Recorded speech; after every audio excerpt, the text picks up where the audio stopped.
것이니라. 아멘.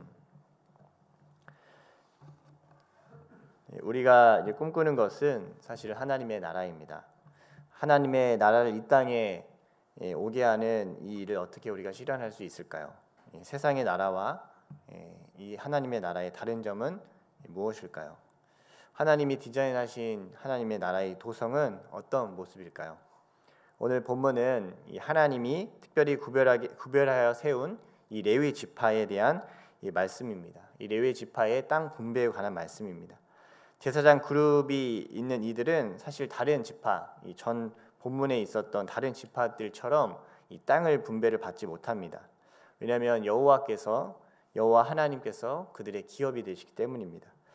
이들이 이뤄가는 성읍, 그러면 이 거룩한 이 백성인 이 거룩한 또 제사장 그룹이었던 이들이 이뤄가는 성읍은 어떤 모습인지 이를 통해서 구별된 백성으로 우리는 어떻게 살아가야 되는지 오늘 함께 이 본문을 통해 나누고자 합니다. 먼저 1절부터 우리 8절까지 함께 다시 한번 보겠습니다. 1절부터 8절까지 함께 읽겠습니다. 시작. 여호와께서 여리고 맞은편 요단 강가 모압 평지에서 모세에게 말씀하여 이르시되 이스라엘 자손에게 명령하여 그들이 받은 기업에서 레위인에게 거주할 성읍들을 주게 하고 너희는 또 그 성읍들을 두르고 있는 초장을 레위인에게 주어서 성읍은 그들의 거처가 되게 하고 초장은 그들의 재산인 가축과 짐승들을 둘 곳이 되게 할 것이라. 너희가 레위인에게 줄 성읍들의 들은 성벽으로부터 밖으로 사방 1000규빗이라. 성을 중앙에 두고 성밖 동쪽으로 2000규빗, 남쪽으로 2000규빗, 서쪽으로 2000규빗, 북쪽으로 2000규빗을 측량할지니 이는 그들의 성읍에 들이며 너희가 레위인에게 줄 성읍은 살인자들이 피하게 할 도피성으로 6성읍이요 그 외에 42성읍이라. 너희가 레위인에게 모두 48성읍을 주고 그 초장도 함께 주되 너희가 이스라엘 자손의 소유에서 레위인에게 너희가 성읍을 줄 때에 많이 받은 자에게는 많이 떼어서 주고 적게 받은 자에게는 적게 떼어 줄 것이라. 각기 받은 기업을 따라서 그 성읍들을 레위인에게 줄지니라. 아멘. 먼저 레위인은 어디에 삽니까? 지파들이 있는 곳에 흩어져서 살아가게 됩니다. 많이 받은 자는 많이, 그리고 적게 받은 자는 적게 이 기업을 주게 됩니다. 이 성읍을 주게 됩니다. 이것은 이 토지의 크기, 이 땅을 분배받은 이 토지의 크기도 있겠지만 인구수를 고려한 것으로 보입니다. 이 42개의 성읍과 6개의 도피성으로 이 레위 지파가 나눠져서 살게 됩니다. 4절과 5절에 보면요, 그들에게 목초지도 주어지게 됩니다.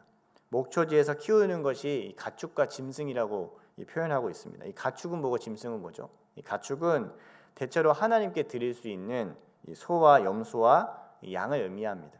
짐승은 부정해서 하나님 앞에 드릴 수 없는 이 하나님 앞에 제사에 사용하지 못하는 그 낙타나 또 나귀같이 이런 운반할 때 뭔가 짐을 운반할 때 필요한 이 짐승들을 의미합니다. 레위 지파는 반드시 어딘가에 몰려서 사는 것이 아니라 지파 속에 있어야 됩니다. 다른 지파들 속에 있어야 됩니다. 지파와 상관없는 자리로 가는 것이 아니라 그 지파 속 안에서 흩어져서 살아야 된다는 것입니다. 특별히 도피성은 이후에 나중에 살펴보면 알겠지만 어디서든지 도달할 수 있는 이 거리에 있게 됩니다. 이것은 하나님의 예배의 처소가 바로 우리가 있는 이 현장에 있어야 된다는 것입니다. 어디 시골 산골 가서 찾기도 어려운 곳으로 가는 것이 아니라 언제든지 하나님 앞에 나아갈 수 있는 자리가 하나님께서 원하시는 거룩한 도성의 자리라는 것입니다. 하나님이 이 땅에 교회를 세우시기 원하시는 이유도 여기에 있습니다. 또한 레위 지파를 이 한 곳에 몰아서 살게 하신 것이 아니라 흩게 하신 것은 또한 하나님께서 이스라엘을 이 하나로 묶기 위함인 거예요. 지파별로 이 특징들이 큽니다. 우리도 그렇잖아요. 경상도가 또 다르고 전라도가 다른 것처럼 충청도가 다른 것처럼 강원도가 또 다른 것처럼 혹시라도 제가 지역을 안 말해서도 다 다르지 않습니까? 그런데 이 지파 12지파의 다 특징들이 다릅니다. 그런데 어떻게 이들이 흩어 살다 보면 그냥 그 지파의 성격대로 살다가 사라지거나 그 지파의 성격대로 그냥 자신의 그 지파를 운영하게 됩니다. 근데 하나님께서 이스라엘을 하나로 묶으시는 일이 이 레위 지파를 통해서 묶으시는 것입니다. 한 지파를 거룩히 구별하여 세워서 이 레위 지파를 통해서 이 이스라엘 전체를 하나로 묶으십니다. 이것이 바로 화목케 하는 직분입니다. 나눠지고 분열하는 것이 어쩌면 이 사람으로서 이 죄성으로선 당연합니다. 끝없이 하나님과 멀어지고 이웃과 멀어지게 하는 것이 이 죄성으로 인생이 가진, 그냥 태어났을 때 죄 가운데 태어난 인생이 가진 방향입니다. 그러나 하나님께서 디자인하신 이 도성은 하나님 앞에서 하나님 안에서 연결되게 합니다. 이것을 연합하게 하시는 겁니다. 거룩한 제사장으로 부르신 하나님의 그 직분을 감당하는 자들은 바로 이 화목케 하는 직분을 하는 것입니다. 흩어져 있고 하나님과 멀어져 있던 인생을 너 하나님의 사람이야, 너 하나님께 돌아와야 해, 너 하나님이 너를 사랑하고 계셔, 그렇게 하나로 묶는 것이 이 거룩한 지파인 레위 지파가 행하는 것이라는 것입니다. 이 4절에 보면요, 번외로요, 이 천규빗이라고 표현하고 있습니다. 그 초장을 주는데 천규빗이라고, 도성 성벽으로부터 그 천규빗이라고 표현하고 있습니다. 그리고 5절에 보면요, 여기는 성 밖 동쪽으로부터 2000규빗 이렇게 표현하고 있어요. 중앙에 두고, 이게 이제 성벽에서부터는 1000규빗이고 성 중앙으로부터는 2000규빗입니다. 그래서 성 자체가 한 1000규빗 정도의 규모로 보여집니다. 이 1000규빗이면 한 규빗이 한 45cm 정도 되거든요. 그래서 1000규빗이면 450m 정도 되는 거리입니다. 그래서 요즘에는 안식일에 유대인들의 규례를 보면요, 움직일 수 있는 거리가 900m라고 해요. 그러니까 거의 요걸 기준으로 이제 움직일 수 있는 거리를 측정합니다. 어쨌든 그 당시에 그 레위 지파가 있을 수 있는 이 공간을 하나님께서 이렇게 규정해 두셨다는 겁니다. 그런데 레위 지파에게 나눠진 이 성읍 중에 특이한 곳이 있습니다. 그것이 바로 이 도피성입니다. 이 도피성은 그럼 뭐 하는 곳일까요?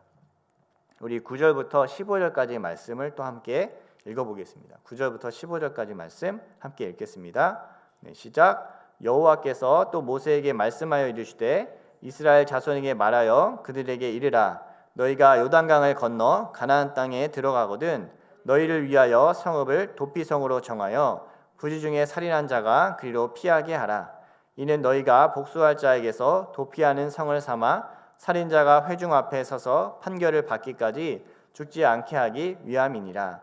너희가 줄 성읍 중에 6을 도피성이 되게 하되 세 성읍은 요단 이쪽에 두고 세 성읍은 가나안 땅에 두어 도피성이 되게 하라. 이 6성읍은 이스라엘 자손과 타국인과 이스라엘 중에 거류하는 자의 도피성이 되리니 부지 중에 살인한 모든 자가 그리로 도피할 수 있으리라. 아멘.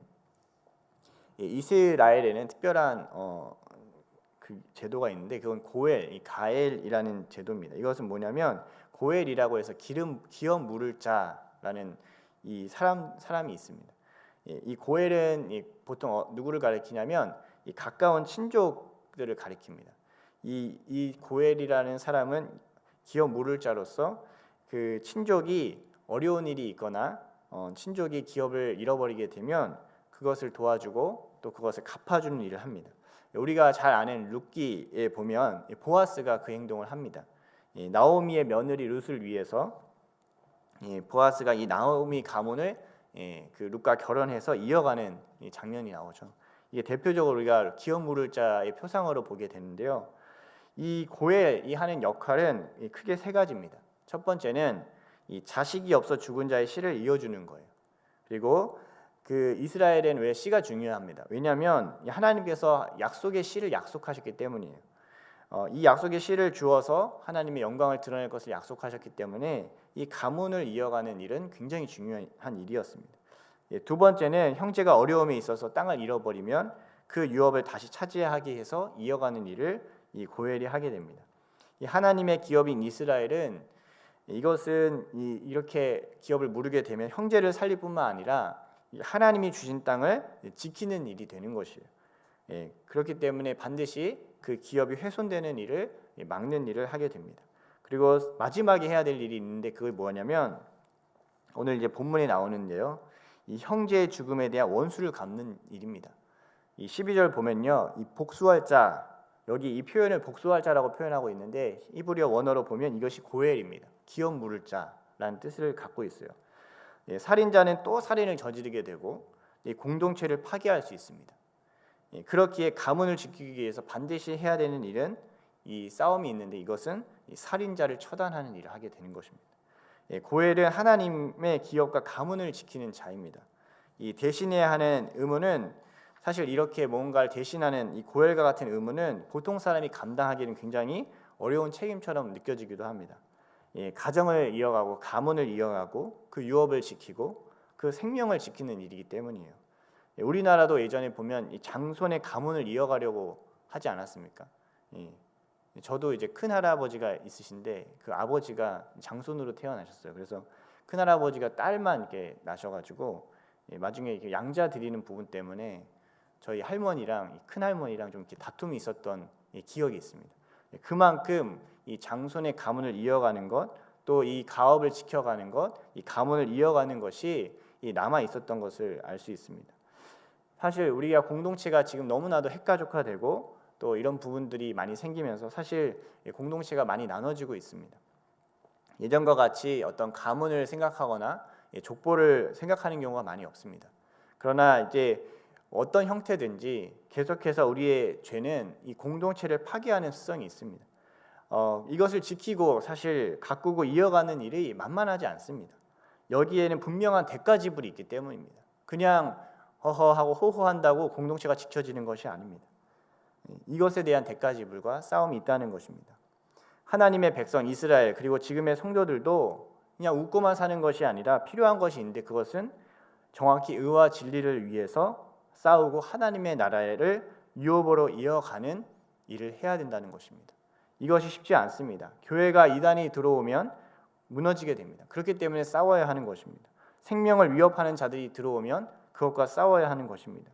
다윗이 목동으로 있을 때 그냥 유유자적 풀에서 풀만 먹고 또 그 아름다운 경치를 보면서 놀려다닌 것이 아닙니다. 양을 뺏기는 곰과 사자가 늘 도사리고 있습니다. 영적으로 우리가 깨어나서 민감해야 하는 이유가 바로 여기 있습니다. 순식간에 빼앗아 가려고 합니다. 양을 빼앗고 짓밟히는 자들이 세상에 도처에 있습니다. 꼬드기고 유혹하고 위협하면서 이 공동체를 파괴하려고 할 때 분열이 일어나 싸울 수 있는 인생을 하나님께서 우리를 통해서 이뤄가시기를 원하십니다. 그리고 이 고엘이라는 게 특징이 있는데요. 이 고엘이 나중엔 어디 붙냐면 이 하나님 앞에 붙습니다. 하나님이 우리의 고엘이시라. 이렇게 성경 곳곳에 나타납니다. 이건 구속자, 구원자라는 뜻을 갖고 있습니다. 하나님이 계속해서 지키신다는 거예요. 공동체를 지키시고 이 공동체를 이어가고 거룩한 하나님의 나라를 이어가기 원하신다는 것입니다. 그런데 이 도피성은 살인한 중에 이제 부지 중에 살인한 자들이 들어가는 곳이 됩니다.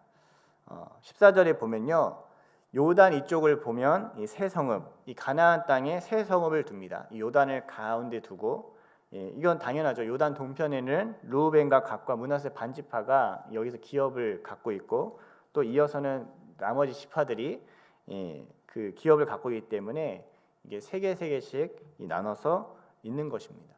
이 부지중이라는 것은 비의도적인 것을 말하고 있습니다. 실수로 인한 살인입니다.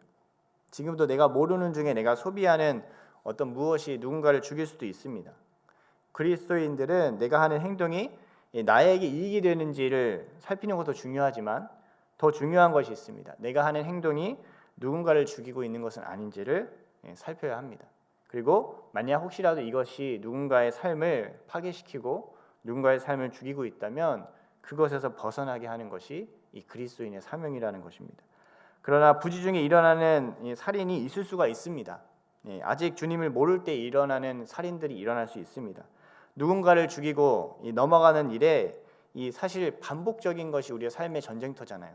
누군가를 죽이지 않으면 살아남지 못하는 가증한 일은 나중에 보면 자신의 자식까지도 죽이고 바치는 일들이 나타납니다. 보호해야 되고 지켜야 될 대상을 오히려 자신의 욕망을 채우고 자신의 이익을 위해서 이런 일까지 하게 되는 것이 이 죄성의 끝이라는 것이에요. 그러나 주님을 알기 전에 했던 일이라면 이것을 부지중이라고 볼 수 있습니다. 그러나 그렇다고 책임이 없는 것이 아닙니다. 하나님은 그 모른다고 모든 것을 다 갚아주지 않으십니다. 나 몰라서 그랬어요. 많은 정치인들이 얘기하잖아요. 난 몰랐습니다. 근데 모른다는 것이 책임으로부터 자유한다는 것을 의미하는 것은 아닙니다. 그러나 하나님의 이 도피성을 통해서 하나님은 이 몰랐던 사람의 영혼을 보존하기를 원합니다. 사실 우리는 알든 모르든 이 살인의 책임에서 자유할 수가 없습니다. 예수님이 말씀하셨어요. 형제를 미워하는 자가 곧 살인한 자다. 이렇게 말씀하고 있습니다. 죄의 싹은 사망입니다. 죄의 그것에 대한 값을 반드시 죽음으로 치러야 하게 되어 있습니다. 그러나 하나님은 이 사망이 생명으로 바뀌는 곳을 준비해 두셨습니다. 그것이 바로 도피성입니다.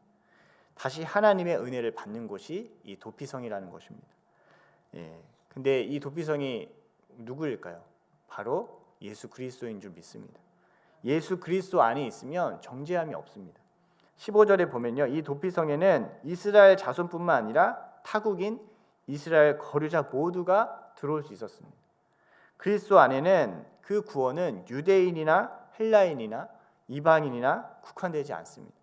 하나님의 은혜로 모두에게 주어져 있는 것입니다. 이곳으로 피하셔야 합니다.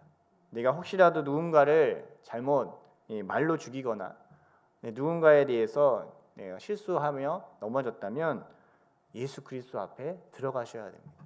그분을 붙들어야 됩니다. 그래야 살 수 있다고 말씀하십니다.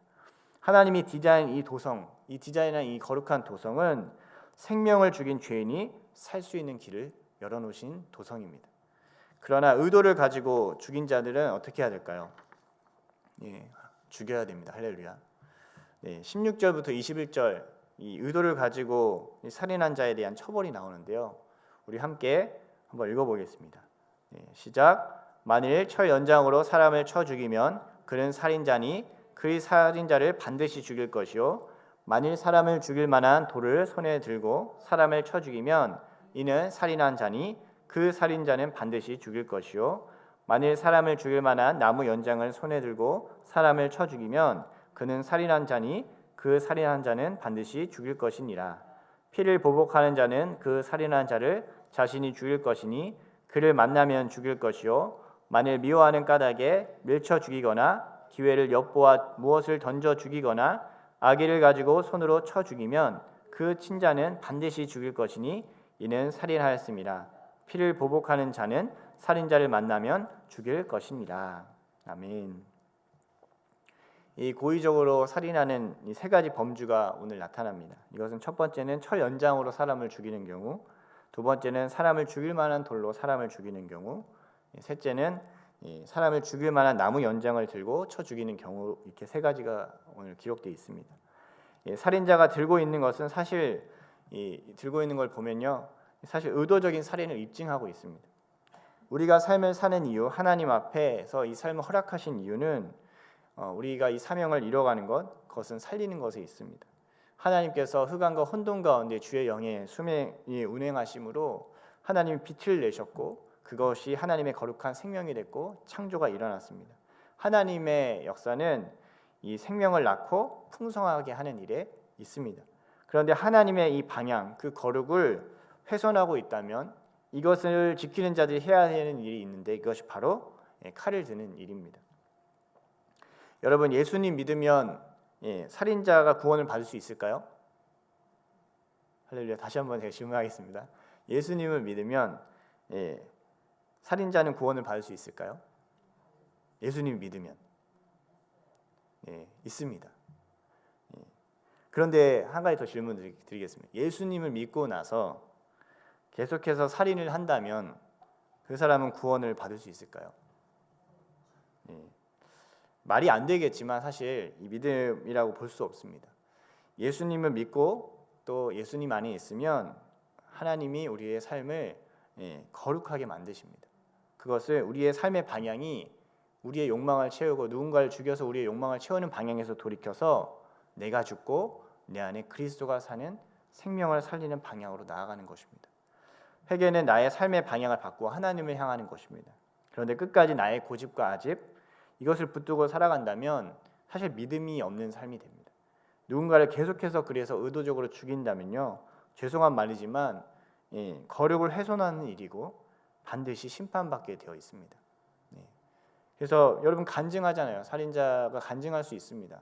나는 예전에 사람을 죽인 자요, 하나님 앞에서 원수된 자였습니다. 그러나 내가 주 예수 그리스도를 믿고 내 삶이 완전히 바뀌었습니다 라는 고백을 들을 수 있습니다. 그러나 예수 그리스도를 믿음에도 불구하고 계속해서 나는 살인을 즐기는 자요, 내가 만약 살인을 계속해서 의도적으로 하고 있다면 그것은 믿음을 증명할 수 없는 일이라는 것입니다. 만약 여러분 교회에 그런 자가 있다면 출교나 처벌이 필요합니다. 내가 누군가를 죽이는 것을 자랑하고 있고 그것이 계속해서 알지도 못하고 깨닫지도 못하고 또 그것이 마땅한 그리스도인의 삶이라고 얘기한다면 처벌이 필요하다는 것입니다. 교회는 거룩한 곳이기 때문이에요. 이 거룩을 훼손하여 자신의 마음대로 하는 자가 나타나면 누군가가 자신의 탐욕을 채우기 위해서 누군가를 죽이는 것을 정당화하고 있다면 주님의 이름으로 내쫓아야 합니다. 이단을 내쫓는 이유가 여기에 있습니다. 치열한 여러분 다툼이 있습니다. 그러나 하나님께서 디자인한 이 도성은 이 교만한 살인자를 그래서 두지 않는 것입니다. 하나님은 지금도 이 도시에 하나님의 도성이 나타나기를 원하고 계십니다. 그곳은 교회가 세워지고 예배자가 거하고 살인이 용납되지 않으며 부지 중에 살인한 자들이 다시 은혜로 말미암아 살아나는 곳을 하나님께서 지금도 우리 가운데 두셨습니다. 오늘도 여러분 이 하나님의 기업 물을 자, 이 하나님께서 하셨던 그 고엘의 책임을 다하시기를 축복합니다. 사람의 힘으로 쉽지 않지만 주께서 성령을 우리 가운데 부으신다면 형제의 달매를 돌보는 일을 우리가 감당하게 될 줄 믿습니다. 그들의 고통이 나의 고통이 되고 그들의 아픔이 나의 아픔이 돼서 정말 참으로 하나님의 기업이 그들의 삶 가운데 이어질 것을 기도하고 또 함께 이것을 감당하는 거룩한 교회로 우리가 설 줄 믿습니다. 그들이 해결해야 할 일도 남기는 것이 아니라 그냥 그들의 과업으로만 남기는 것이 아니라 우리가 함께 나서서 책임지는 일을 감당하는 것입니다. 그리고 함께 싸워야 합니다. 이 하나님의 거룩을 훼손하는 이 모든 일과의 이 영적인 싸움이 우리 가운데 늘 기다리고 있습니다. 잠언 1장에 보면요, 악한 자들이 얘기해요. 너는 우리와 전대 하나만 두자. 그런데 말씀합니다. 내 아들아, 그럴지라도 너는 그들과 함께 길에 다니지 말라. 이게 말씀합니다.